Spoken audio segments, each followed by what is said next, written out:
Béatrice Rulle ce matin, 6 minutes avec Caroline Marty, présidente de l'ATE Genève, concernant la liaison ferroviaire Genève-Londres. Béatrice. Bonjour Caroline Marty. Bonjour. Merci d'être sur Radio Lac. Ce matin, Genève-Londres partira en moins de 6 heures. Ce n'est plus un rêve, c'est une possibilité. En tout cas, Pascal Broulis, conseiller aux États vaudois, interpellé hier le Conseil fédéral à ce sujet. C'est aussi une idée qu'envisagent les CFF.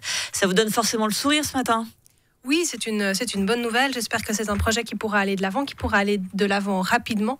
Mais de notre point de vue, il ne s'agit pas de s'arrêter au développement d'une ligne qui relierait Genève à Londres en moins de 6 heures, ce qui serait évidemment une très bonne chose, mais aussi de penser à d'autres destinations en Europe. On pense notamment à des destinations espagnoles comme Barcelone ou Madrid, des destinations en Italie aussi comme Rome, et puis les villes qui se trouvent entre Genève et Rome, et puis les villes du nord de l'Europe, comme par exemple les villes du Benelux, Bruxelles et Amsterdam, dont on doit pouvoir trouver des moyens pour y accéder en train de façon efficace. Et quand je dis efficace, ça veut dire rapide. On doit réduire les temps de trajet qui sont aujourd'hui en vigueur pour ce type de déplacement, mais on doit aussi essayer de mettre en place des liaisons directes, et c'est tout l'avantage de la proposition d'un Genève-Londres direct, c'est d'éviter les correspondances, parce que ça fait perdre du temps, et puis surtout c'est pas du tout confortable quand on doit changer de train avec des bagages. Parfois même, quand aujourd'hui on doit changer à Paris, on doit changer de gare avec des risques de rater la correspondance. Donc c'est vraiment des aspects sur lesquels on doit agir pour inciter une plus grande partie de la population à faire des voyages en train plutôt qu'en avion. Tout un maillage donc avec l'Europe, sauf que c'est quand même très compliqué, ça coûte très cher. Alors ils font tout autre voir la nouvelle gare de Genève avec des zones de contrôle puisque le Royaume-Uni n'est plus dans l'espace Schengen. La gare de Genève, elle prend déjà du retard, elle coûte déjà très cher. Là vous voulez remettre une couche, c'est pas une super publicité. Moi, je pense qu'au contraire, c'est plutôt une occasion. On va faire des travaux très importants en gare. On va battre Lausanne sur la durée de construction. Non, alors ça, on va essayer d'aller plus rapidement. Mais que ce soit en gare de Lausanne ou en gare de Genève, on va avoir ces prochaines années effectivement des travaux qui sont très importants, qui sont nécessaires pour le développement de l'offre régionale, de l'offre nationale. Mais ce serait aussi l'occasion de prévoir des quais et des infrastructures qui permettraient le développement de lignes internationales, comme c'est le cas du Genève-Londres. Alors effectivement, le Genève-Londres, il a cette particularité de Londres qui n'est plus dans l'Europe, et puis de certaines difficultés liées au tunnel sous la Manche qui nécessitent des trains roulant particuliers. Exactement, des trains qui sont spécifiques. Donc ça, c'est des difficultés qu'on doit pouvoir résoudre, et dans l'attente de pouvoir les résoudre, on pourrait aussi développer justement des lignes qui sont plus faciles à développer aujourd'hui. Je parlais notamment tout à l'heure de la ligne Genève-Bruxelles-Amsterdam, qui aujourd'hui pourrait être mise en œuvre relativement rapidement puisque l'infrastructure existe et qu'on n'a pas ces difficultés liées au passage sous la Manche. Alors, Genève voit toujours très grand et a une vision européenne. On veut être relié aux grandes villes d'Europe. On n'est même pas relié à Bâle directement. On ne peut pas commencer par ça.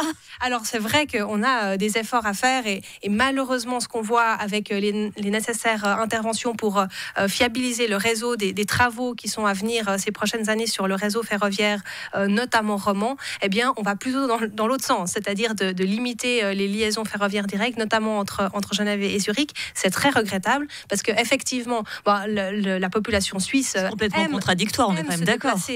Se déplace en train, et c'est contradictoire par rapport aux engagements climatiques qui nous imposeraient de développer ces déplacements en train. Et puis aujourd'hui, les liaisons Genève-Zurich et Genève-Bâle permettent aussi d'avoir accès à des trains de nuit, puisqu'on n'a aujourd'hui aucun train de nuit qui parte de Genève, mais par contre des trains de nuit qui partent depuis Zurich en direction notamment de l'Autriche et de l'Est de l'Europe, et depuis Bâle pour desservir les villes allemandes et Amsterdam.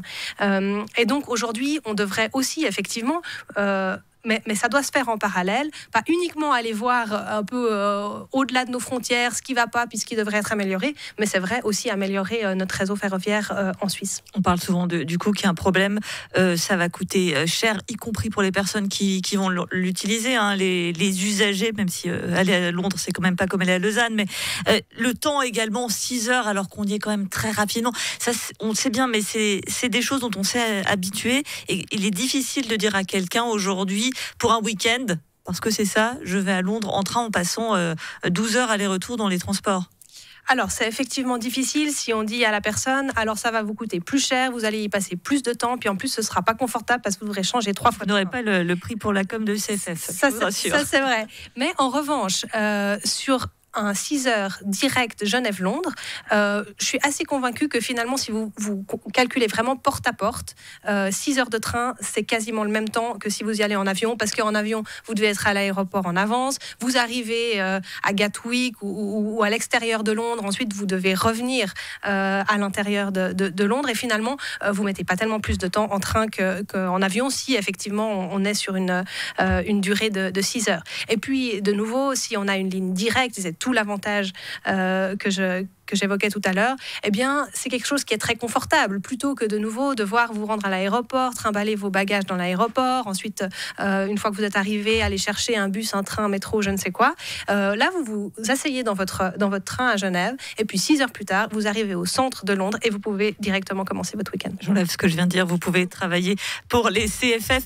Juste d'un mot, on peut espérer potentiellement d'ici 15, 30, 60 ans cette ligne-là?